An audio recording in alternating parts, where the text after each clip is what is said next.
யாழ்ப்பாணத்தில் ஊடகவியலாளர் வீடு மீது தாக்குதல் நடத்தி வாகனங்களுக்கு தீமூட்டிய சம்பவம் தொடர்பில் நீதியான விசாரணைகளை முன்னெடுக்க வேண்டும் என கோரி யாழ்ப்பாணத்தில் போராட்டம் முன்னெடுக்கப்பட்டது.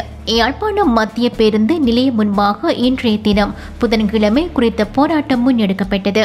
அச்சுவேலி பத்துமேனி காளிக்கோவில் பகுதியில் உள்ள ஊடகவியலாளர் தம்பித்துறை பிரதீபனின் வீட்டின் மீது கடந்த வியாழக்கிழமை அதிகாலை 12:15 மணியளவில் 2 மோட்டார் சைக்கிள்களில் வந்த 5 பேர் கொண்ட வன்முறை கும்பல் தாக்குதல் நடத்தியது.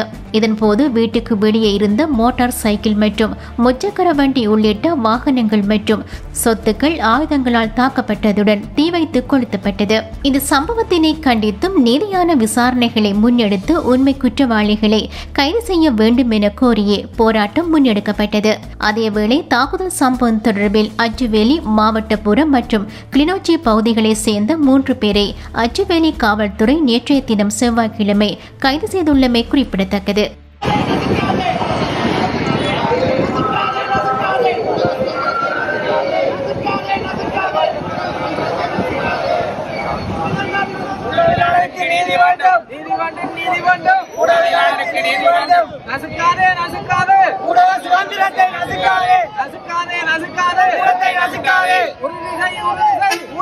பாதுகாப்பை உறுதி செய்.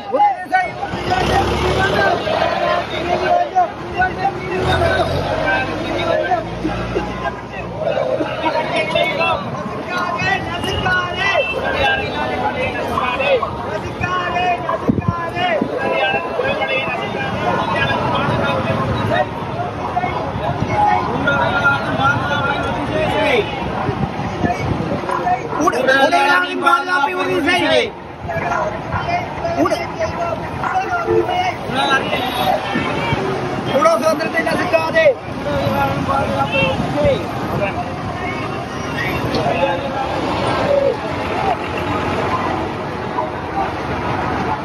ஜனநாயகத்தின் 4வது தூண். ஜனநாயகத்தின் 4வது தூண். ஜனநாயகத்தின் 4வது தூண். ஜனநாயகத்தின் 4வது தூண். ரணிலரசே ரணிலரசே ஜனநாயகத்தின் 4வது தூண் அங்கே. ரணிலரசே ரணிலரசே ஜனநாயகத்தின் 4வது தூண் அங்கே. ரணிலரசே ரணிலரசே ஜனநாயகத்தின் 4வது தூண் அங்கே. ரணிலரசே ரணிலரசே சுதந்திரம் அங்கே. ரணிலரசே ரணிலரசே ரணிலரசே ரணிலரசே திட்டமிட்டு பிரதிபலின் வீடு தாக்கப்பட்டது. திட்டமிட்டு பிரதிபலின் வீடு தாக்கப்பட்டது. திட்டமிட்டு பிரதிபலின் வீடு தாக்கப்பட்டது. CMR யூடியூப் சேனலில் இணைந்திருக்கும் நேர்கள் அனைவருக்கும் எமது நன்றி. காமெண்ட்ஸ் பகுதியில் உங்கள் கருத்துக்களை தெரிவிக்க தவறாதீர்கள்.